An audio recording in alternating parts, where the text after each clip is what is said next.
경건한 마음으로 함께 예배를 준비합시다.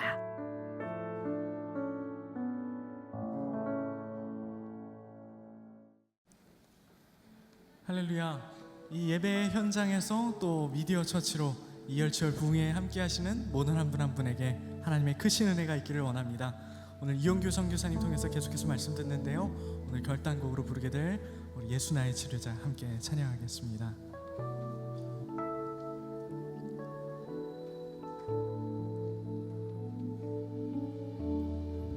예수 나의 좋은 치료자,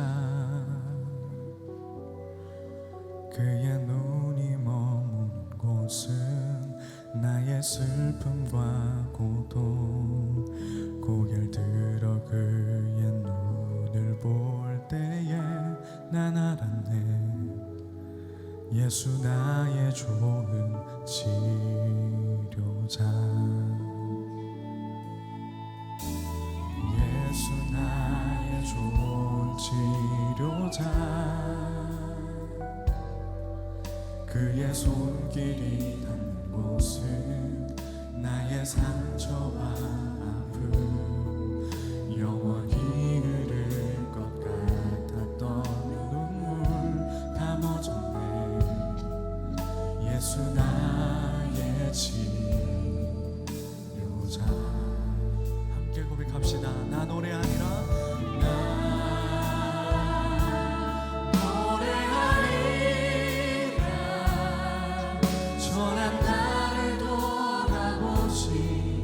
구세주를 찬양해 하늘 닿는 곳까지 내 손 들이라.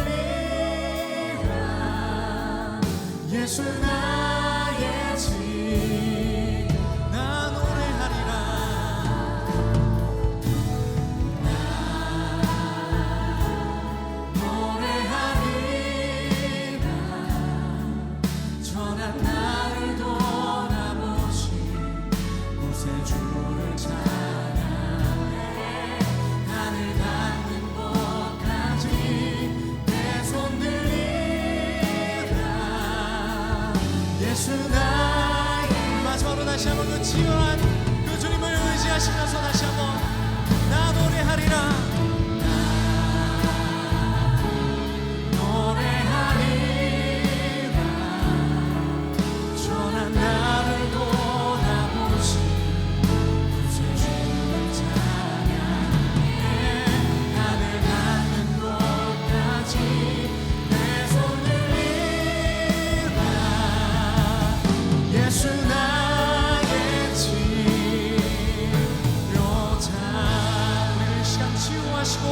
말씀으로 회복하게 하실 그 반석 되신 그 주님을 찬양합니다.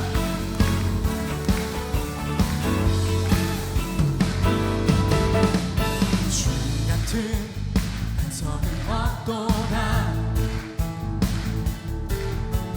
찬양받기 합당하신 이름, 변치 않으시는 구원의 반석, 진실하시고 진실하신 주, 주님 같은 반석은 없도다. 만세 반석, 만세 반석, 예수 내 반석, 만세 반석, 예수 내 반석, 만세 반석, 예수 내 반석. 우리 삶에 영원히 변치 않으시는 그 반석을 다시 한번 찬양합시다. 주님 같은 반석은 없도다. 주님 같은 반석은 없도다. 찬양받기 합당하신 이름, 변치 않으시는 구원의 반석, 진실하시고 진실하신 주, 주님 같은 반석은 없도다. 만세 반석, 만세 반석, 예수 내 반석, 만세 반석, 예수 내 반석,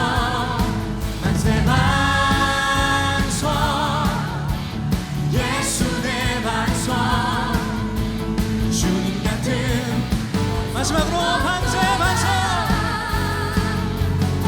만세만 영원한 반석 노래하리 예수 내 반석 만세만 굳건한 반석 찬양하리 예수 내 반석 만세 반석 예수 내 반석 주님 같은 반석은 없도다 나의 가장 낮은 마음 나의 가장 낮은 마음 주님께서 기뻐하시고 작은 일에 큰 기쁨을 느끼게 하시는도다 내가 지쳐 무력할 때 주는 내게 힘이 되시고 아름다운 하늘나라 내 맘에 주시는도다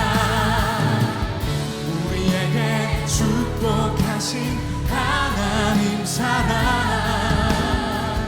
낮은 자를 높여주시고 아름다운 하늘나라 허락하시고 내 모든 것 예비하신 여러분이 큰 목소리로 찬양할까요? 찬양해 찬양하네 기쁨을 감사하네 평안을 완구하네 하나님 알도록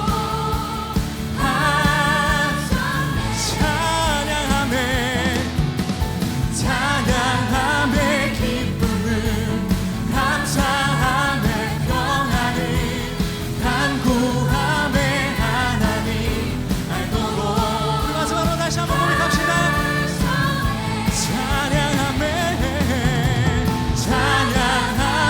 기쁨을 감사하네 평안을 간구하네 하나님 알도록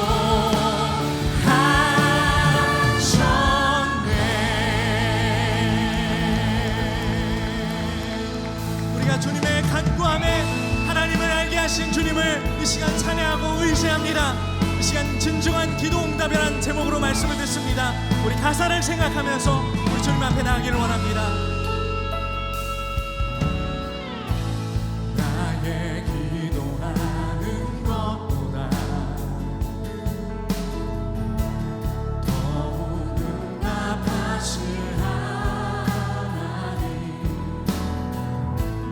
나의 생각하는 것보다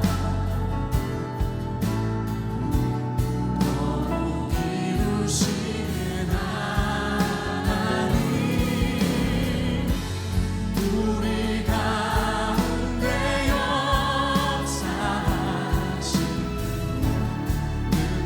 능력대로 이 시간 오늘 말씀을 통해서 진정한 기도 응답이 무엇인지 우리에게 가르치실 것입니다.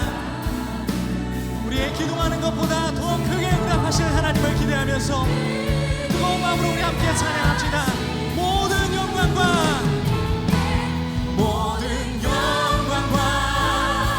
존귀 찬양과 경배를 돌릴지어다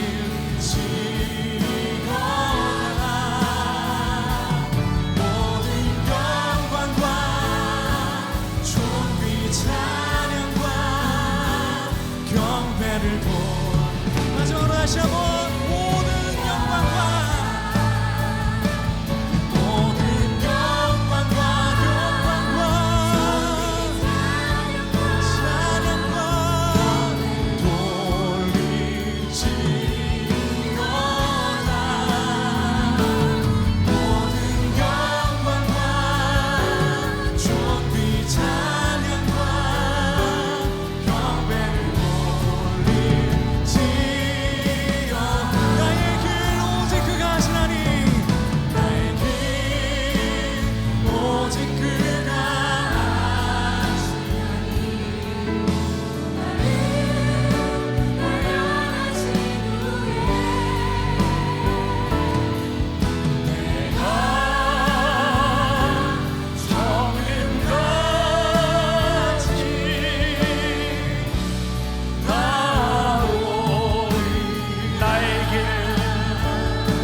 지금 이 시간도 또 여러분들의 인생 가운데 하나님이 동행하심을 믿으십니까?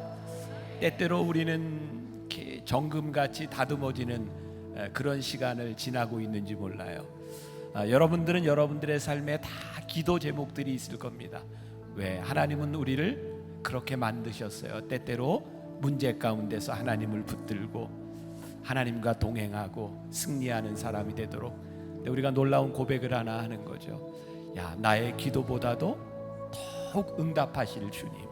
하나님은 그런 분이시구나. 내가 정금같이 만들어져 나오고 있구나. 우리 한번 찬양하면서 여러분들이 기도의 자리로 나아갔으면 좋겠는데, 오늘 내가 기도하는 것보다 더욱 응답하실 하나님을 내가 믿습니다. 나를 단련하시는 하나님을 내가 믿습니다. 나의 기도하는 것보다. 우리 찬양하며 기도하겠습니다.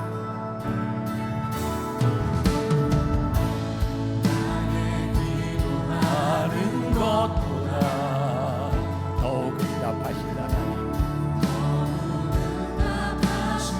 오늘 이 찬양의 가사가 우리의 기도가 되기를.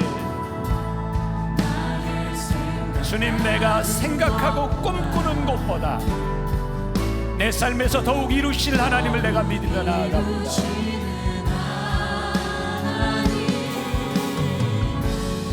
우리 가운데 역사하신 능력대로 우리들의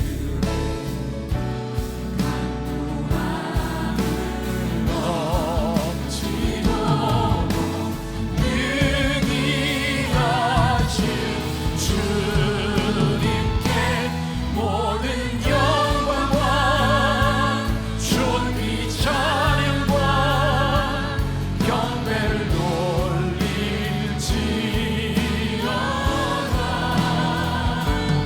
모든 영광과 존귀 찬양과 경배를 돌릴지어다. 모든 영광과 주님, 오늘 이 기도를 통해 주님 영광 받으시고 하나님 우리의 인생을 통해 하나님 영광 받으실 것을 믿습니다. 오늘 이 시간 주의 앞에 기도하는 주의 백성들을 기억하여 주옵소서. 아버지 하나님, 우리가 기도의 제목들을 가지고 나왔습니다. 하나님 앞에 기도의 제목들을 가지고 나왔는데, 하나님 이 모든 것 아시며 우리를 연단시키시며 우리를 하나님의 자녀로 삼으실 것을 우리들이 믿으니 주님, 우리가 간절히 기도합니다. 주님께서 인도하심을 내가 믿음으로 고백하며 하나님 앞에 나아가며, 오 주님, 우리의 인생의 고난 가운데 어려운 가운데서도 하나님 인도하심을 우리가 믿습니다. 성령이 우리를 붙잡아 주심을 믿습니다. 아버지 하나님 함께 하심을 믿습니다. 나의 길 오직 그가 하시나니, 오직 그가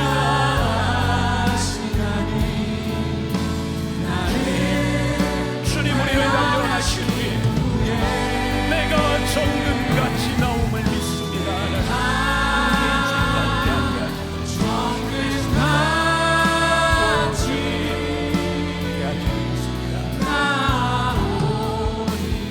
나의 길 오직 그가 하시나니, 오직 그가 하시나니, 나를 하신 후에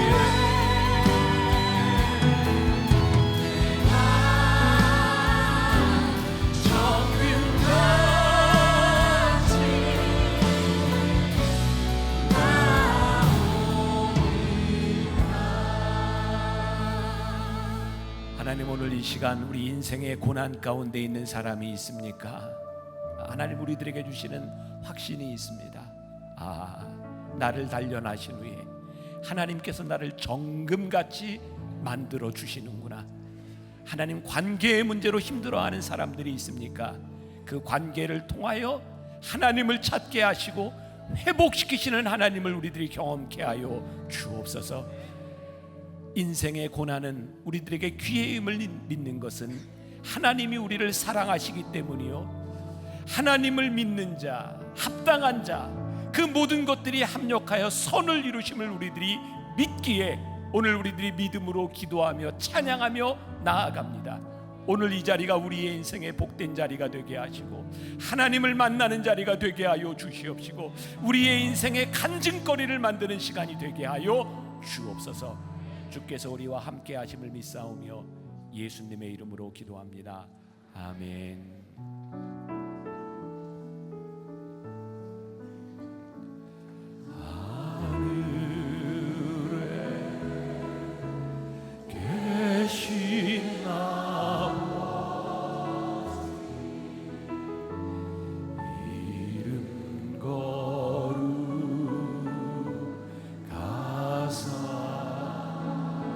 주님 나라 임하시고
Jesus name. 우리 승리하신 주님께 영광의 박수. 에이!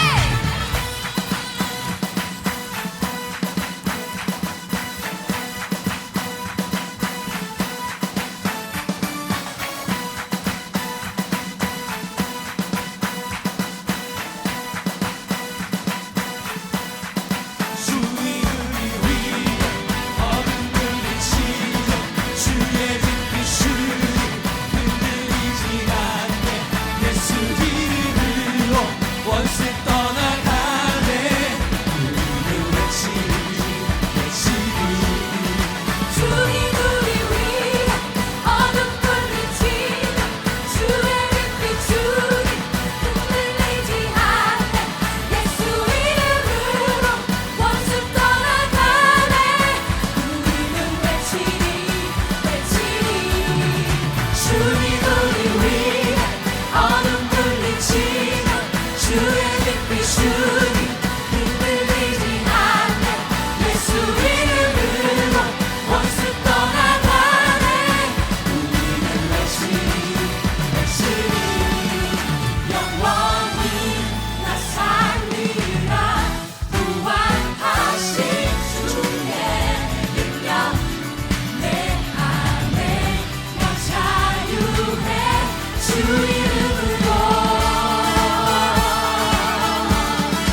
영원히 나 살리라 구원하신 주의 능력 자유해 주님 우리 위에 어둠 물리치며 주의 빛 주님 흔들리지 않네 예수 이름으로 원수 떠나가네 우리는 외치리 주님 우리 위에 어둠 물리치며 주의 빛 주님 흔들리지 않네 예수 이름으로 원수 떠나가네 우리는 외치리 주님 우리 위에 어둠 물리치며 주의 빛 주님 흔들리지 않네 예수 이름으로 원수 떠나가네 우리는 외치리 주님 우리 위에 어둠 물리치며 주의 빛 주님 흔들리지 않네 예수 이름으로 원수 떠나가네 우리는 외치리 주님 우리 위에 어둠 물리치며 주의 빛 주님 흔들리지 않네 예수 이름으로 원수 떠나가네 우리는 외치리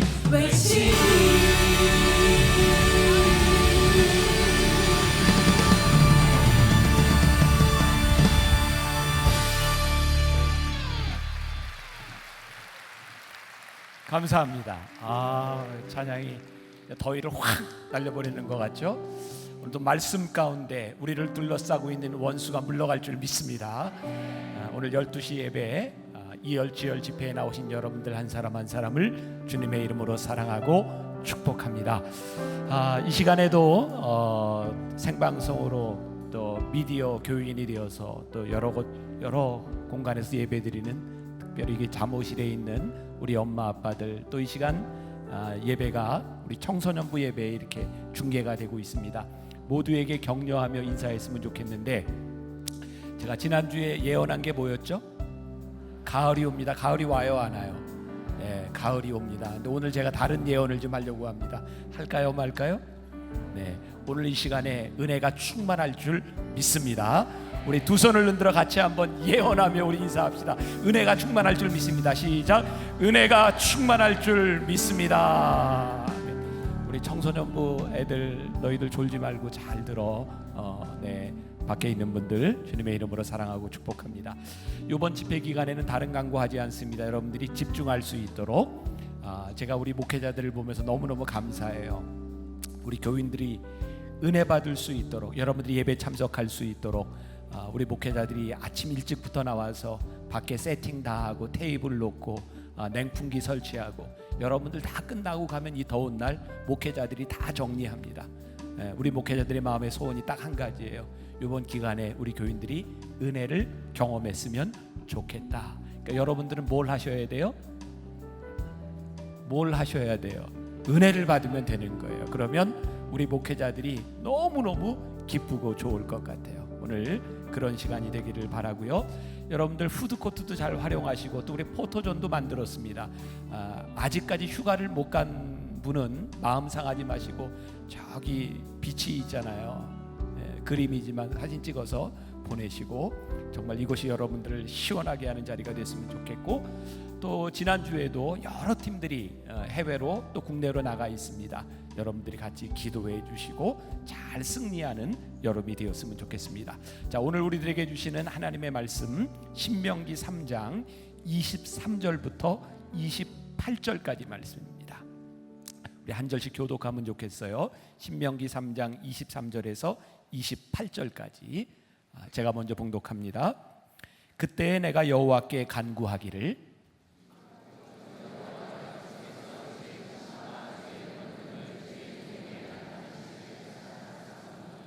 잠깐만 다시 처음부터. 자, 이왕이면 좀 잘 합시다. 이게 좀 늦게 떠서 그렇죠. 그래도 한번 한 목소리로. 옛날에 저희 돌아가신 아버님이 그런 말씀하셨죠. 충청도 사람들은 조금 빨리, 뭐 갱상도 사람들은 조금 천천히, 뭐 이렇게 옛날 부흥의 목사님들이 그런 얘기 하셨었는데, 뭐 맞춰 보실랍니까? 제 멋대로 하실랍니까? 맞춰 보세요. 자, 그때 내가 여호와께 간구하기를,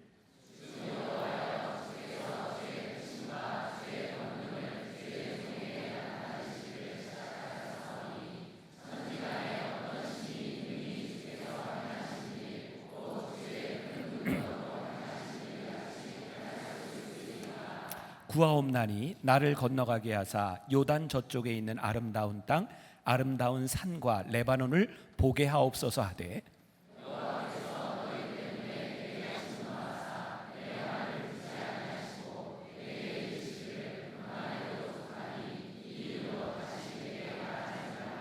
너는 비스가산 꼭대기에 올라가서 눈을 들어 동서남북을 바라고 내 눈으로 그 땅을 바라보라. 너는 이 요단을 건너지 못할 것임이니라.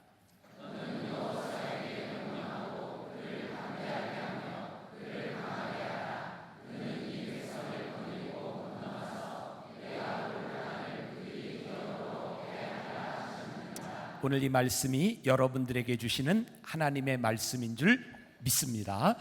이제 어제부터 계속 말씀을 전하고 계신데, 우리 이용규 선교사님 인도네시아에서 오시다 얼마 되지 않았어요. 많이 피곤하실 것 같은데 여러분들이 힘을 좀 돋아주세요. 근데 박수를 치고 우리들이 환영하는 것은 하나님의 영광을 우리들이 가로채는 것이 아니라, 말씀을 잘 전하시고 우리들이 은혜 받기를 소원하는 마음으로 이렇게 표현하는 거니까 괜찮아요.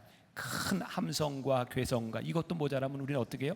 몸부림까지 쳐가면서 환영하고 말씀을 듣기를 원합니다. 이용규 선교사님.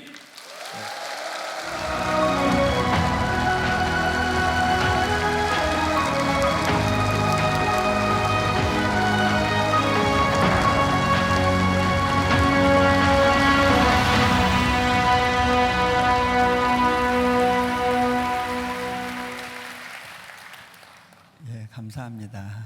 굉장히 장엄한 환영이네요. 자, 만나 뵈서 반갑고요. 우리 잠깐 기도하겠습니다. 하나님, 이 시간에 전하는 자의 입술을 넘어서서 하나님의 능력이 임하셔서 말씀을 필요로 하는 각각의 마음 가운데 친히 역사하여 주시기를 원합니다.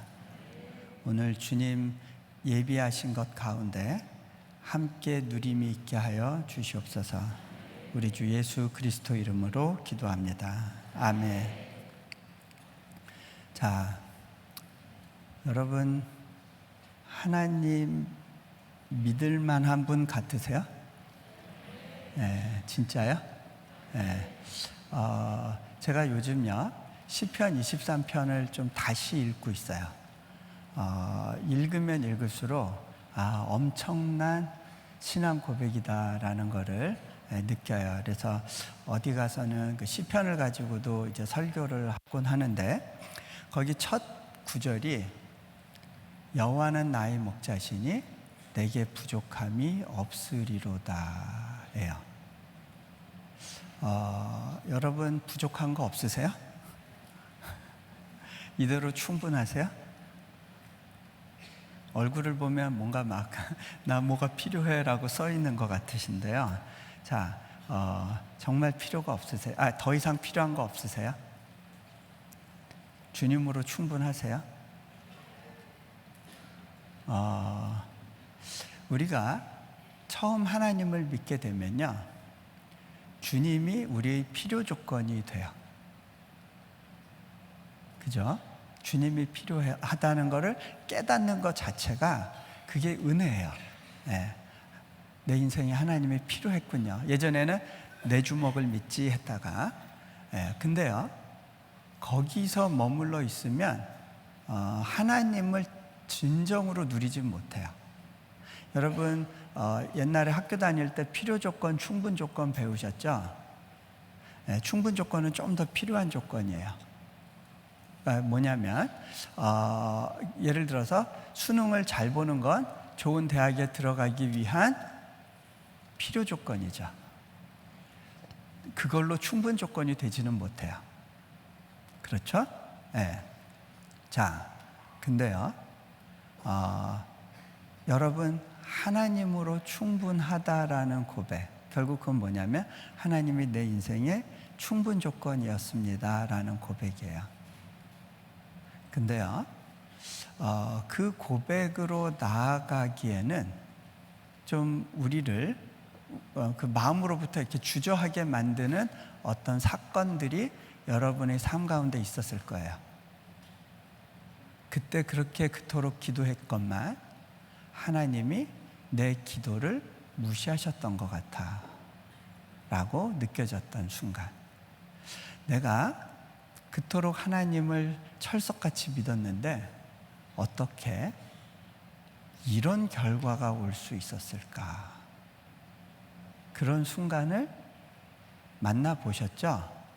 그때 아이고 정신 차리자, 그래 믿는 건 믿는 거고 내 앞가림은 내가 해야겠다 라고 작전을 바꾸신 분들이 좀 있을 거예요.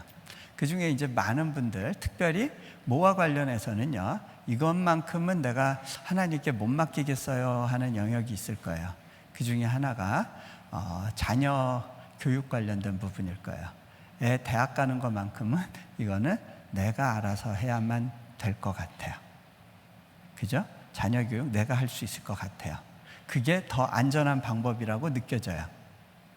자, 그런 분들을 위해서 제가 한 권 또 쓴 책이 있는데 나중에 참조하시고요. 책 선전하려는 건 아니고요.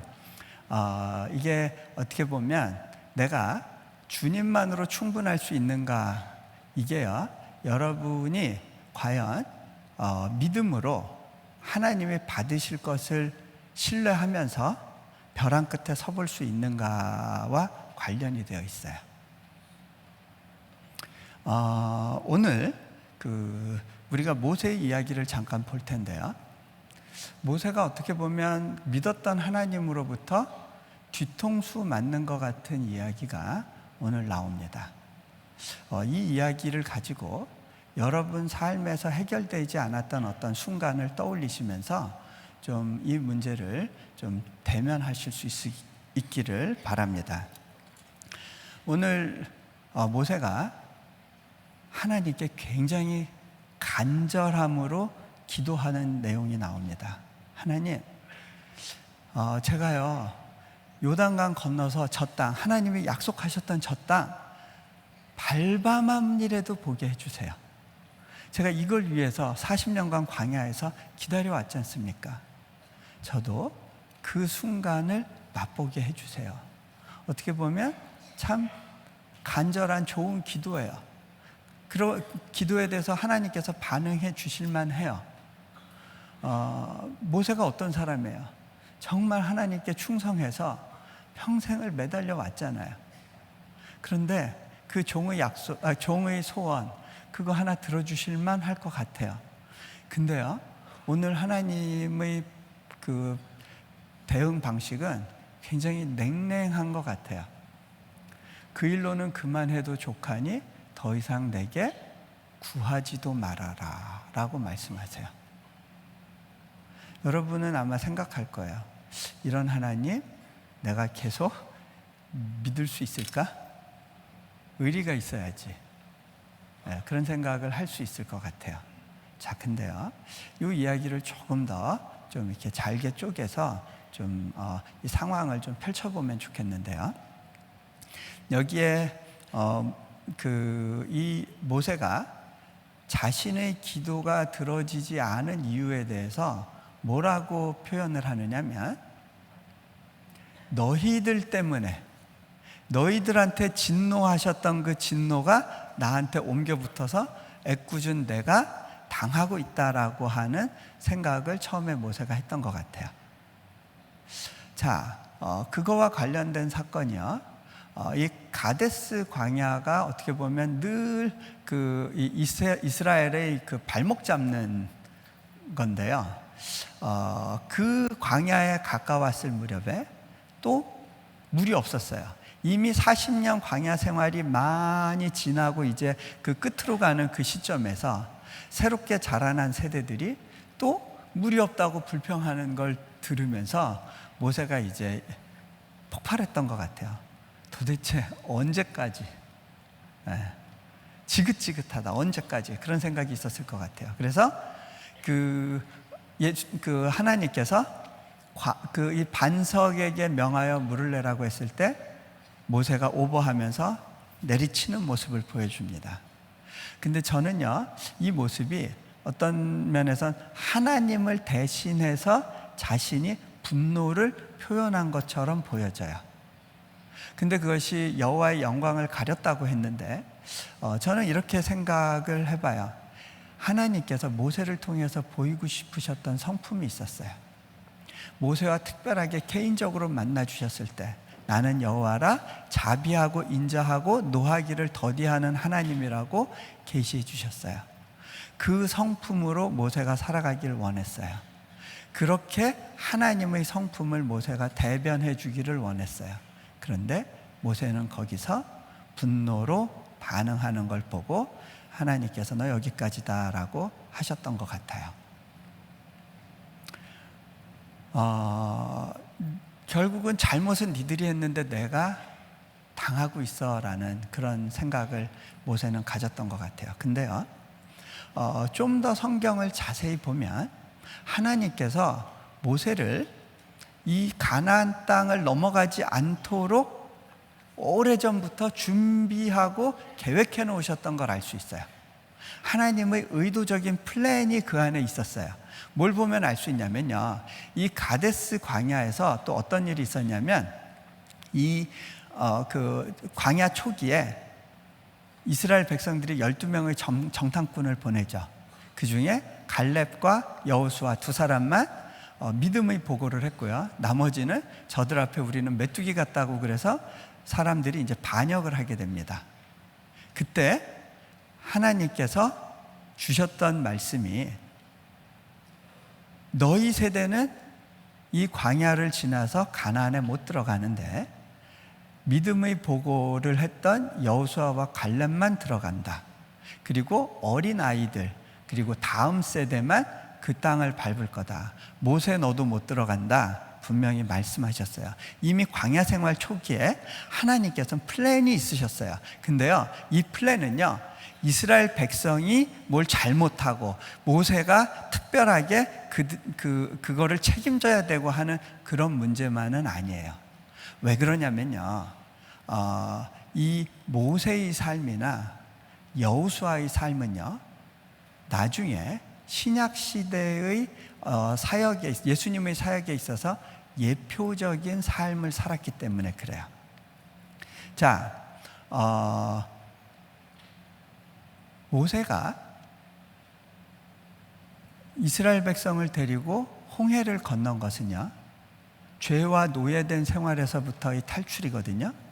그것은 뭐와 맞물려 있냐면요, 세례 요한의 광야에서의 세례 사역과 맞물려 있어요.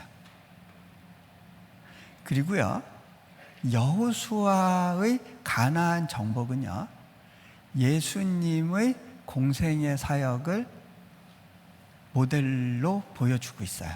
예표라고 그러죠.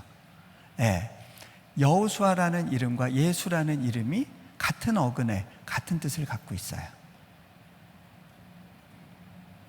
세례 요한의 사역은 광야에서의 사역이었어요.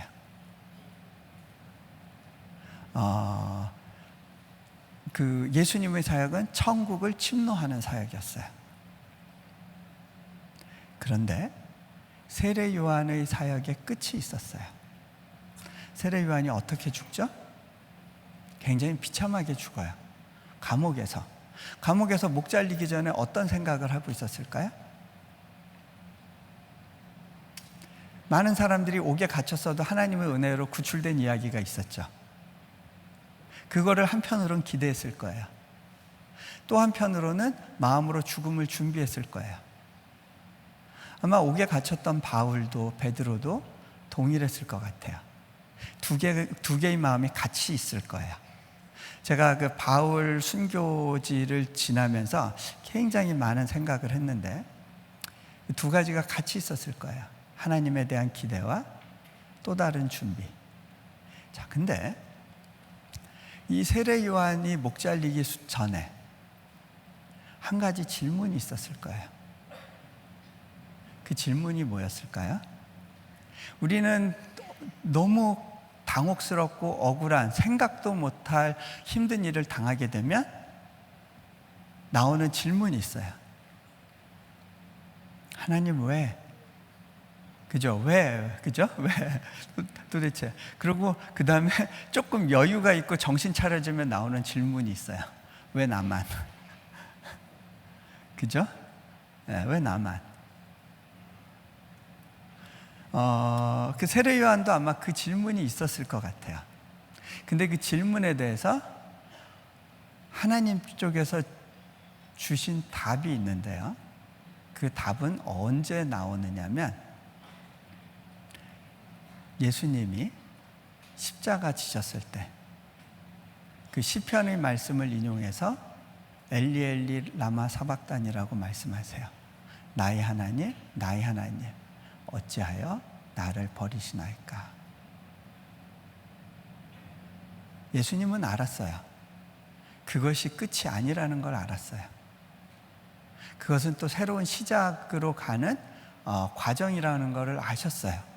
하지만 예수님의 그 고백은요, 그 이전에 하나님을 믿고 살다가 예상한 것과 다른 결과로 인해서 갈등하고 고민하고 울부짖었던 많은 사람들의 기도를 대변하신 거라는 생각이 들어요. 어찌하여 나를 버리시나이까. 그런데요, 하나님은 예수님을 그렇게 버리실 수밖에 없었어요. 왜냐하면 거기에 예수님의 사명이 숨겨져 있었기 때문입니다. 모세의 기도에 대해서 하나님이 들으실 수 없는 이유가 있었어요. 그것이 예수님의 사명과 맞물린 하나의 예표적인 영역이었기 때문에 그래요. 자, 이 부분에 대한 이야기를요, 조금만 더 해볼게요. 여러분, 하나님을 믿고 신앙생활을 시작했을 때 처음에는요, 기도하는 것마다 신기하게 응답되는 그런 시간들을 지나게 돼요. 경험해 보셨을 거예요.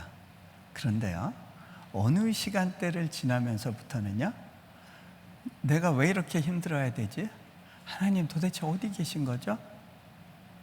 왜 이렇게까지 나를 내버려 두십니까? 라고 울부짖는 시간이 있어요. 그 시기를 보통은 광야라고 영적으로 표현할 수 있을 것 같아요. 근데요, 그 시기는 어떤 사람에게만 오는 것이 아니라 신앙생활의 패키지예요. 아브라함이 믿음으로 가나안 땅을 향하여 떠나고 난 다음에 처음으로 만난 것이 기근인데요. 하여간 사명과 맞물려서 꼭 기근이 찾아와요. 이삭도 동일한 경험을 하게 되는데, 이건요 우연이 아니라 우리 삶을 인도하시는 하나님의 어떤 중요한 패턴의 하나예요. 저는 그게 이제 이해가 돼요. 왜냐하면 선교지에서 많은 사람들을 겪어봤고 또 수많은 선교사님들을 케어하면서 그분들의 삶 가운데 나타나는 공통적인 특성들이 이렇게 부각돼 보여요. 네. 자, 근데요,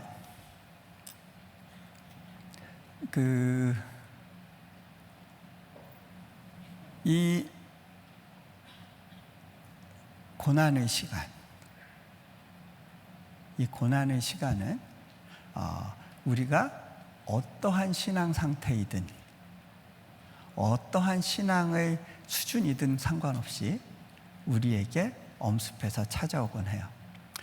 제가 한 가지 예를 들어드리면요, 저는 그 몽골에서 굉장히 험한 경험도 많이 했었어요. 네, 죽음 앞에서도 서봤는데 괜찮겠다는 생각이 있었어요. 그래서 인도네시아에 들어갈 때는 이제는 하나님께서 내 손에 불을 주시면 된다라는 생각이 있었어요. 불을 던지면 되겠지. 근데요, 인도네시아에 들어가서 정말 저는 아무것도 할 수 없는 상황 가운데 하나님께서 저를 꽁꽁 묶으신다는 느낌을 받았습니다. 그 중에 하나가 이제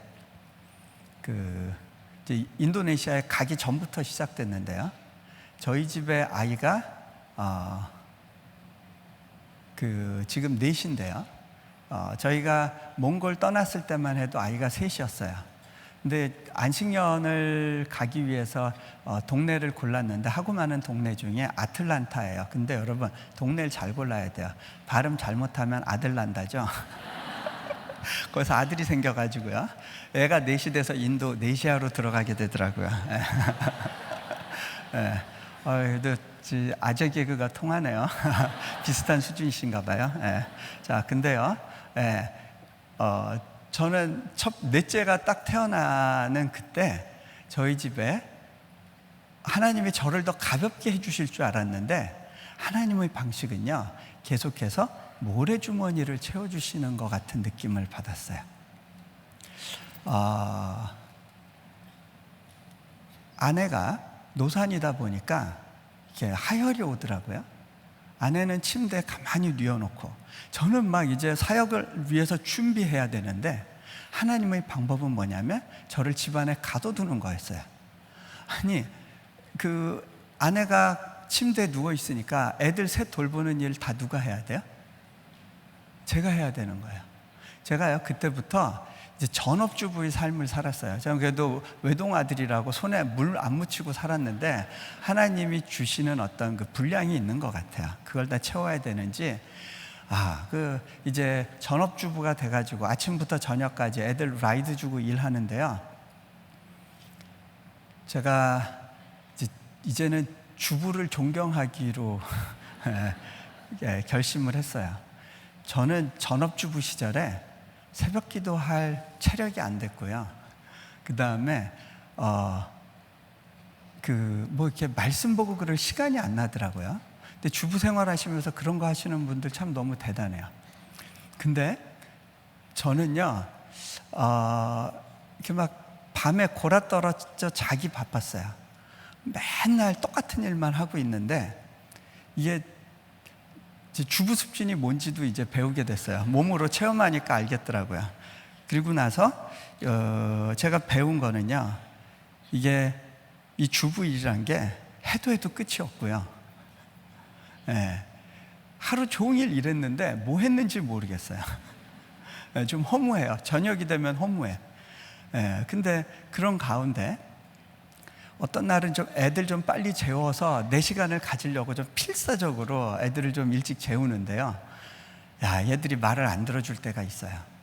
저희 집 막내가 저한테 그때 이제 셋째죠. 셋째가 이제 애들 다 재우려고 하는데 아빠 나 두유 그러는 거예요.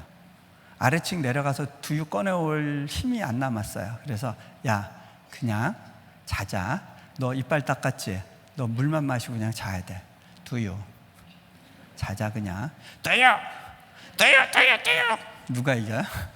이놈아, 아빠 잡아먹어라. 내려가가지고 두유 꺼내가지고 오면서 그냥 주면 얘가 빨대 꼽겠다고 하다가 이불에 흘리면 이불 빨래 늘어나잖아요. 그러니까 이제 근데 미국 집은 또 다 카페트가 깔려 있으니까 안 되겠다. 미리 딱 빨대 꼽아서 확 쥐면 안 되니까 쪽 빨아서 공간을 만들고 그리고선 애한테 갖다 주는데 얘가 딱 보더니 빨대를 왜 아빠가 꼽았냐요?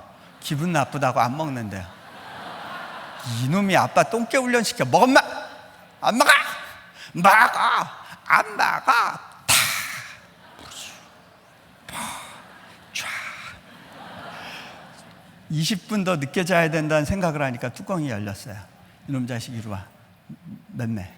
근데요, 화낼 때 때리면 안 된다는 거를 알면서도요, 이 때리는 걸 멈추기가 싫다는 생각이 저를 주도했어요.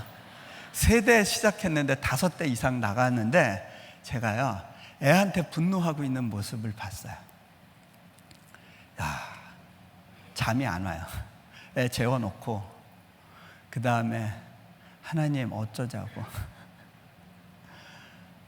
예, 그럴 때 이제 저한테 고소하는 이제 한 가지 표현이 있어요. 으이그, 선교사라는 작자가. 그거보다 조금 더 힘든 표현이 있어요. 으이그, 내려놓음을 썼다는 인간이. 예. 하나님 도대체 왜 저를 이렇게 여기에 묶어두고 계시죠? 하나님 손해보시는 거 아니에요? 하나님이 주시는 마음은 당신 손해볼 거 없다는 거예요. 그 과정이 다 의미가 있고 필요하다는 거예요. 제가 여기서 뭘 배워야 되죠? 하나님께서 사랑이라는 단어를 저한테 주세요. 하나님 사랑이 뭐죠? 사랑은 오래 참고. 가장 기본 훈련을 하나님께서 시키고 계시다는 것을 그때 깨달은 적이 있어요. 인도네시아에 가서도 뭐가 이렇게 일이 확 풀리는 느낌은 전혀 받지 못했어요. 뭔가 이렇게 진짜 다람쥐 쳇바퀴 안에 갇혀 있다라는 느낌 가운데 있었어요. 그런 가운데 이제 심지어는요, 건강에 문제가 생겼어요. 실은 제가 미국으로 안식년 가기 전에 몽골에서 나오면서 한국에서 신체 검사를 받았는데 건강 검진 중에 췌장에 혹이 있다는 사실을 알게 됐어요.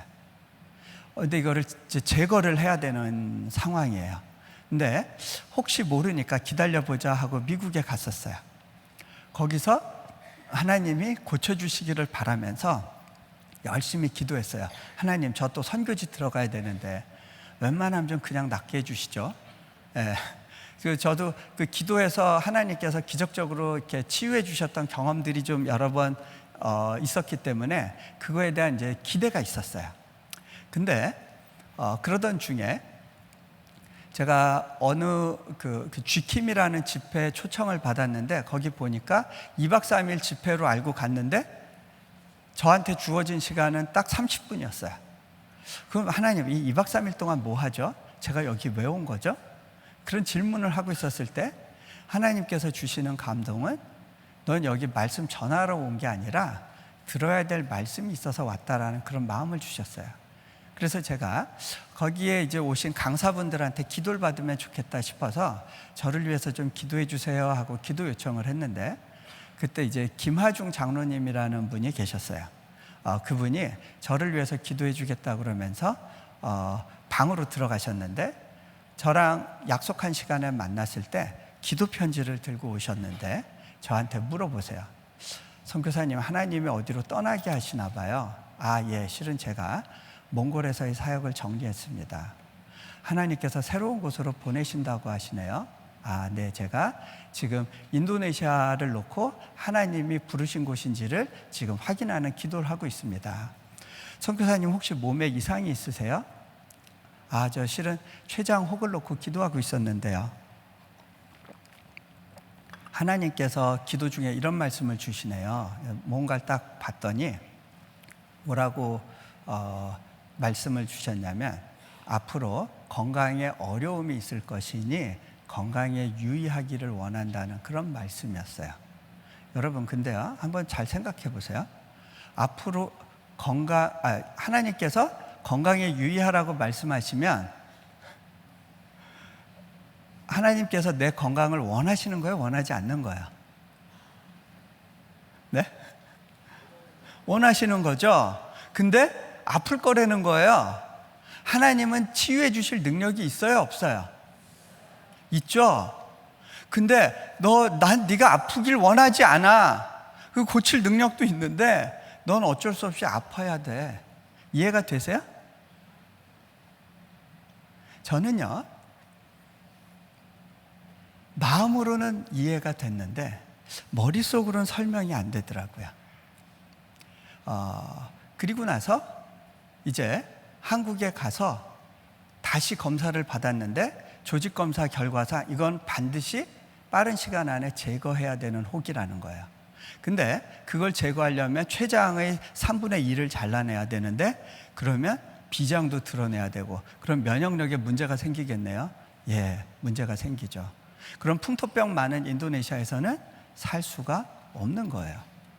제가 고민하기 시작했어요. 그리고 주변에 제가 신뢰할 만한 분들한테 이제 기도 제목을 나누고 같이 기도를 하는데 그분들로부터 온 응답이 여호와의 돕는 손이 함께 할 것이다. 수술을 받아라. 그런 메시지였어요. 여러분, 여호와의 돕는 손이 함께 하시면 수술 안 받고 끝나야 되는 거 아니에요? 돕는 손이 함께 하니까 수술을 받으라 하시는 거예요. 수술은 받아야 되는 거구나. 기왕이면 좀 잘 아는 분한테 받으면 좋겠는데 그러다가 몽골에서 의료 선교사로 계셨던 이제 박관태 선생님이 생각이 나서 연락을 했더니 그분이 내가 췌장 분야는 그 전문가입니다. 그러고 제가 굉장히 많이 수술해봤고 복강경 수술 제가 세계 기록 보유를 하고 있습니다. 저한테 오시면 제가 한번 봐드릴게요. 그래서 차트 가지고 갔는데 보시고 이거는 정말 애매하네요. 췌장을 살렸으면 좋겠는데 굉장히 어려운 수술이라 의사들이 보통은 안 하려고 하는 수술인데 선교사님을 위해서 한번 모험을 하면 좋겠다는 생각이 드는데 그 혹만 한번 제거해 보겠습니다. 그게 어쩌면 선교사님이 인도네시아 가서 사역하려면 그게 최선일 것 같아서 기도해 보겠습니다. 일부러 저를 위해서 어려운 쪽을 택해 주신 거예요. 그러면서 책을 한 권 주세요. 근데 책 제목이 뭐냐면 그 갓 나온 간증집인데 본인 간증집인데 나를 도우시는 여호와의 손. 제가 기도받았던 그 내용이거든요. 이분한테 수술 받으라는 거였구나. 이게 그 내용이었나 보다 라고 생각해서 이제 인도네시아 갔다가 한 학기 언어 과정 마치고 나와서 이제 수술을 받게 됐어요. 이분이요, 저를 수술하기 전에 금식 기도도 하고요, 새벽 기도도 하셨대요. 이렇게 하나님을 믿는 의사가 특별히 그렇게 기도까지 했으면 수술이 잘 끝나야 되잖아요. 네. 수술은 잘 끝났어요. 수술은 잘 끝났어요. 근데요, 회복되는 과정에서 다양한 컴플리케이션이 오기 시작했어요. 저는 막 고열에 시달리고 정신이 없었어요. 막 이상한 생각지도 않은 곳에 폐렴이 오고 막 몸이 많이 힘들었어요. 근데요, 그 와중에도 와서 이렇게 기도 부탁하는 분들이 있었어요. 제가 기도를 해드렸는데 결과적으로 보면요, 하나님께서 제 기도만 안 들으시는 것 같아요. 그분들을 위한 기도는 굉장히 놀랍게 바로바로 응답을 해주시는 것을 경험을 해요. 여러분, 그러면 이거는요, 하나님께서 의도한 상황이에요? 아니에요? 하나님이요, 실은 굉장히 관심을 가지고 이 상황을 컨트롤하고 계시는 거예요. 이때는요, 내가 원하는 방식으로 기도한다고 뭐가 되는 거 아니에요. 그냥 맡겨야 돼요. 자, 이스라엘 사람들이 광야 생활을 할 때 어떻게 보면 이스라엘 사람들은 힘들다, 하나님이 우리를 버리셨다라고 생각하겠는데요. 여러분 한번 생각해 보세요. 한 200만 이상의 인구가 광야에 뚝 떨어져 있는 거예요. 이 사람들 먹고 자는 거, 입는 거 누가 책임져야 돼요? 근데 하나님이 뭐라 그러세요? 만나를 잔뜩 주고 그래 일주일씩 좀 거둬라, 매일매일 좀 찾지 마, 이럴 것 같은데 매일 거두래요. 그 얘기는 뭐예요? 하나님께서 매일매일 너희와 함께 하겠다라는 거예요. 근데요, 그런 광야 시기를 갈 때는요, 내일 일은 남 몰라요예요. 하루하루 살아요예요. 그날의 은혜로 사는 거예요. 하루치 갖고 사는 시간이 있어요. 나중에 가나안에 가면 쌓아놓을 수 있어요. 계획적으로 살 수 있어요. 근데 우리 인생길에 하나님께서 광야 시간을 주시는데 그때는요, 하나님과 농축된 은혜를 나누는 시기예요. 자, 급기야 저는 그 와중에도 혹시 하나님을 섬기면 뭐 더 해를 받겠어 그랬는데, 송구영신 예배 어느 교회 가서 섬기고서는요, 그러고서는 이제 집에 들어 누웠는데 다음날 병원에 실려갔어요. 나중에 보니까 췌장관이 터졌대요. 여러분, 하나님 일하면 하나님이 보호해 주신다? 꼭 그런 건 아니에요. 여러분, 왜냐면요, 하나님하고의 관계는 기브 앤 테이크 관계가 아니에요. 1대1 거래 관계가 아니라고요. 어떤 분들, 그런 분들이 있어요. 선교사님, 내가 이번에 사업 성공하면 헌금 잘할 테니까 사업 성공 위해서 기도해 주세요. 저는 그거 안 믿어요. 네, 그런 거 아니에요. 하나님과의 관계가 그런 식으로 진행되는 거 아니거든요. 네. 자,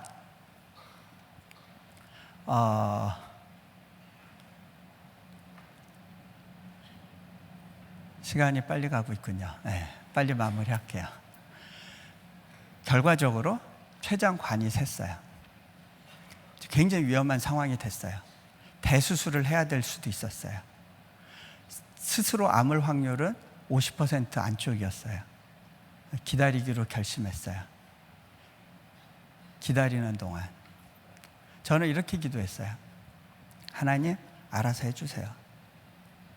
하나님이 어떤 결과를 주시든 그대로 받아들일 수 있는 용기를 주세요. 그렇게 기도했어요. 저희 아내는 반대로 기도했어요. 그때 한국에 못 나오고 인도네시아에서 애들 데리고 있으면서, 하나님, 사명을 가진 자는 사명을 다할 때까지 하나님이 데려가시지 않는 걸 압니다. 남편 불구가 돼서 돌아오면 여기서 사역 같이 못합니다. 무조건 낫게 해주세요. 여러분, 둘 중에 어느 기도가 믿음의 기도일까요? 여러분한테 익숙한 기도는 어느 기도예요? 근데 서로 기도가 바뀌더라고요. 저는 어느 날 믿음의 기도를 하고 있다고 생각했는데 시편을 읽다가 다윗의 원색적인 기도를 읽으면서 그냥 눈물이 푹 터졌어요. 하나님, 실은 좀 무서워요. 좀 웬만하면 살려주세요. 그리고 살려달라고 울었어요.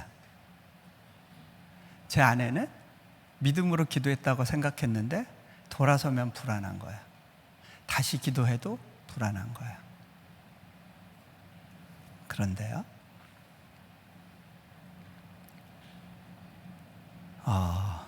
나중에 기도가 바뀌었어요.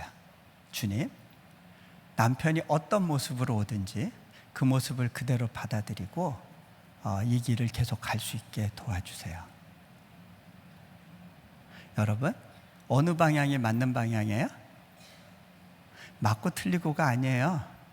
이 두 기도가 같이 가요. 그죠? 자, 결과적으로요, 그 과정에서 저희 장모님이 그 당시에 교회를 안 다니셨는데 딸 걱정에, 그 사위 걱정에 동네 교회를 가서 하나님 살려주세요 하다가 이러다가 우리 딸 과부되면 어떡하지 그 생각이 들어오니까 막 무서워가지고 하나님 우리 사위 살려주시면 저 교회 갈게요 하고 막 울었어요. 그게 계기가 돼서 이제 그 마음에 부담이 있어서 저한테 얘기하시더라고요. 그리고 이제 교회를 출석하시게 됐고요. 그 가정에 한 명씩 이제 하나님께서 그 구원의 역사를 열어가고 계시는 걸 보게 돼요. 제가 인도네시아에 돌아와 보니까 제가 없었던 동안에 하나님께서 굉장히 많은 일을 해놓으셨다는 걸 배우게 됐어요. 제가 갇혀 있을 때가 하나님께서 가장 활발하게 일하시는 때라는 것을 고백하게 됐어요. 자, 때로는요, 우리 인생 가운데 이해할 수 없을 것 같은 아픔과 고통이 찾아와요. 그때는 기도해도 안 되는 것 같아요. 그런데요, 그때가 비로소 나의 아기 단계의 믿음이 성장하도록 하나님께서 예비하신 광야의 시간이란 걸 고백하실 수 있다면 그 고난이 유익이 돼요. 그리고 그 고난 가운데 사명을 발견하게 됩니다. 자, 시간 관계상 마무리할게요. 근데 여러분, 모세의 기도가 그렇게 응답받지 않고 끝난 것 같았어요. 하나님이 모세를 외면하신 것 같았어요. 그런데요, 하나님의 놀라운 반전의 역사가 기다리고 있었어요. 모세가 실제로 가나안 땅을 밟는 순간이 있었어요. 예수님이 변화산에 계셨을 때, 그때 모세와 엘리야가 예수님의 수종을 들어요. 영광스러운 모습으로, 가장 영광스러운 모습으로 예수님과 함께 대화를 나눠요. 무슨 이야기를 했을까요? 앞으로 예수님의 고난에 대해서, 그 고난 뒤에 있을 하나님의 예비하신 은혜와 사명에 대해서, 모세가 이미 경험했던 것이 있었기 때문에 누구보다 더 잘 예수님의 사역을 이해하고 나눌 수 있었을 거예요. 놀라운 반전. 저는 그걸 너무나 많이 경험했기 때문에 저에겐 그것이 일상이 되었고요. 많은 스트러글 하는 분들을 보면 이제는 보여요. 하나님의 그 손길이 어떻게 일하시는지, 어떻게 일하실 것인지.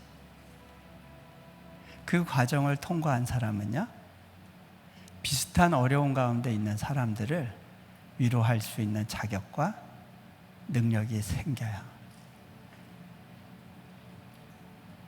이 시간 잠시 같이 기도하면 좋겠습니다. 눈을 감으시고요.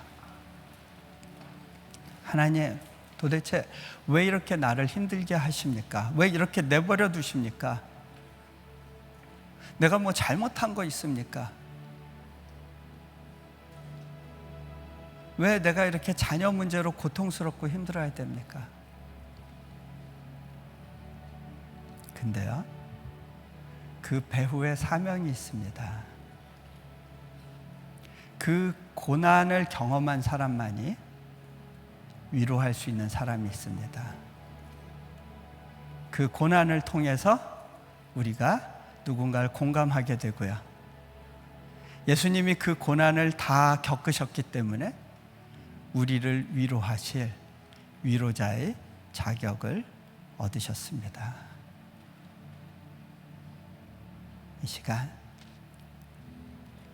내 인생이 내 마음대로 안 될지라도, 내가 원하는 대로 기도가 응답되지 않는다 하더라도 그저 하나님께 그 결과를 맡기고 그분에게 주목해 보시지 않겠습니까? 모세를 위한 아름다운 반전을 갖고 계셨던 하나님이 여러분을 주목하십니다.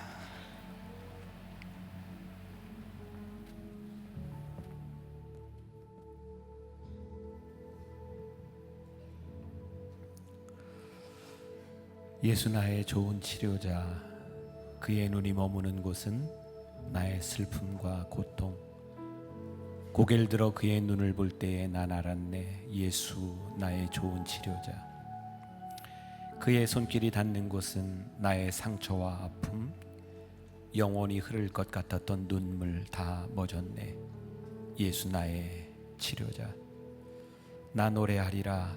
천한 나를 돌아보신 구세주를 찬양해. 하늘 닿는 곳까지 내 손 들리라. 예수 나의 치료자.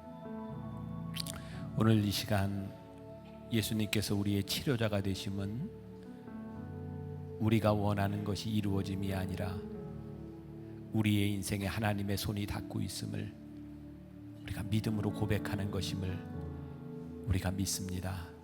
오늘 우리가 함께 찬양합니다. 예수 나의 좋은 치료자. 오늘 내 인생에 함께 동행하시는 하나님, 내 인생의 계획을 가지고 계시는 하나님, 나를 놓지 않으시는 하나님, 예수 나의 좋은 치료자. 우리 함께 찬양하겠습니다.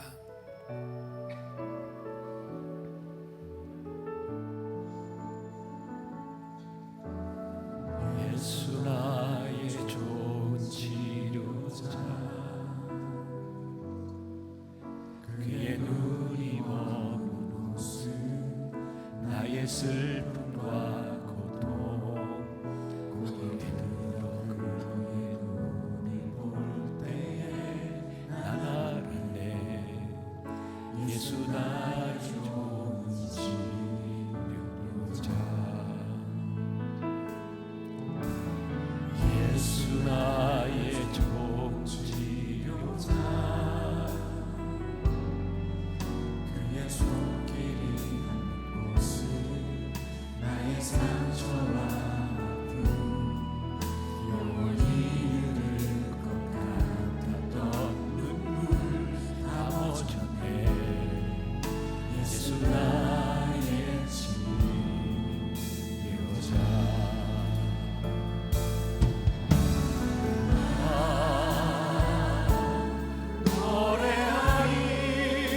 노래하리라. 전한 나를 돌아보신 구세주를 찬양해. 나를 닿는 곳까지 내 손 들리라. 예수 나의 치료자. 나 노래하리라.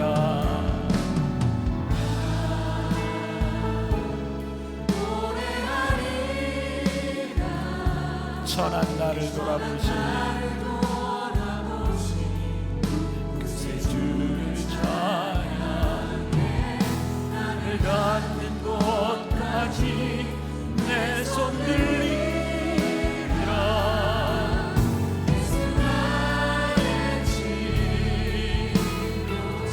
예수 나의 좋은 치료자.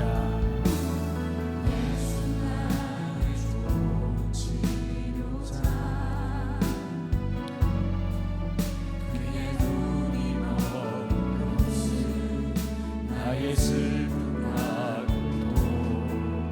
고개 들어 그의 눈을 볼 때에 난 알았네. 예수 나의 치료자. 예수 나의 좋은 치료자. 예수 나의 좋은 치료자. 그의 손길이 나의 상처와 아픔, 영원히 흐를 것 같았던 눈물 다 멎었네. 예수 나의 치료자. 믿음으로 고백합시다.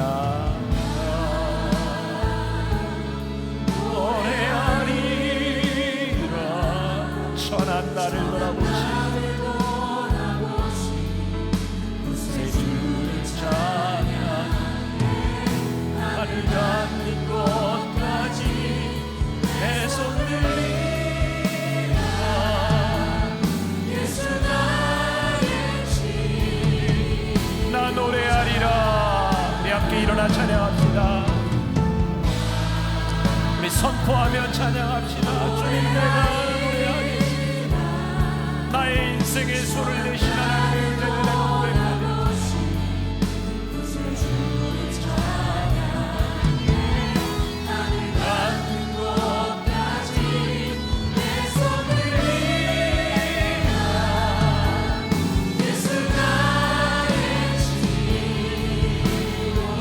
나 노래하리라.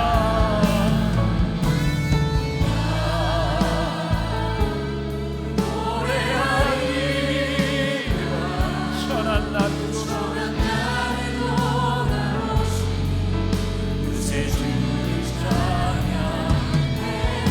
나를 닿는 곳까지 그 손 들리라. 예수 나의 치료. 나 노래하리라.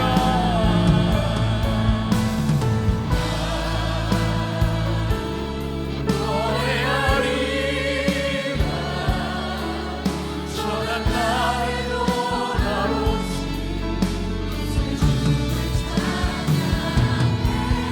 나를 닿는 곳까지 내 손 들리라. 예수 나의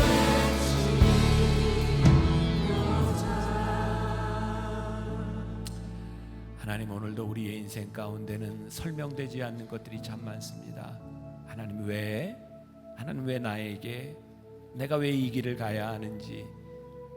하나님은 내가 이해하는 대로 일하시는 분이 아니라 하나님의 방법으로 나를 이끌어 가시는 분임을 우리가 믿음으로 고백합니다. 예수 나의 치료다 되심은 내가 원하는 방식의 치료가 아니라 하나님의 손이 닿는 곳에 우리에게 역사하시는 치료의 하나님인 것을 우리가 믿습니다. 하나님, 혹시 오늘 예배하는 우리 성도들 가운데 이해할 수 없는 고통으로 인생의 광야에서 힘들게 눈물을 흘리며 하나님 앞에 기도하는 사람이 있었습니까? 사랑하는 아들아, 사랑하는 딸아, 내가 너를 치료하리니, 내가 너와 함께하리니, 네가 광야의 시간을 지난다 할지라도 내가 오늘 정금같이 만들어감을 내가 믿으며 따라올 수 있겠니? 나를 의지할 수 있겠니? 나와 함께 이 길을 갈 수 있겠니? 주님, 우리가 이 길을 가기를 원합니다. 주님 손 붙들고 승리하기를 원합니다. 광야 가운데서 영광을 바라오기를 원하며 고통 가운데서 치유의 손길을 바라볼 수 있기를 소원합니다. 오늘도 하나님 앞에 귀한 믿음의 고백으로 나온 귀한 성도들을 기억하여 주옵시고, 이 땅 살아가며 우리들에게 물질이 필요하지만 그것보다 더 귀한 하나님의 손길, 하나님으로 충분함을 고백할 수 있는 사람들, 또 오늘 드려진 이 예물들이 하나님 나라를 위하여 잘 쓰여지도록 축복하여 주옵소서. 지금은 우리 주 예수 그리스도의 은혜와 하나님 아버지의 무한하신 사랑과 성령의 인도하심이 인생의 광야 가운데서 영광을 바라보며 우리의 인생의 고통 가운데서도 우리를 인도하시는 하나님의 손길을 바라보며 이 세상으로 담대하게 나아가는 당신의 사랑하는 모든 백성들 위해 지금부터 영원까지 함께 하시기를 간절히 축원하옵나이다. 아멘.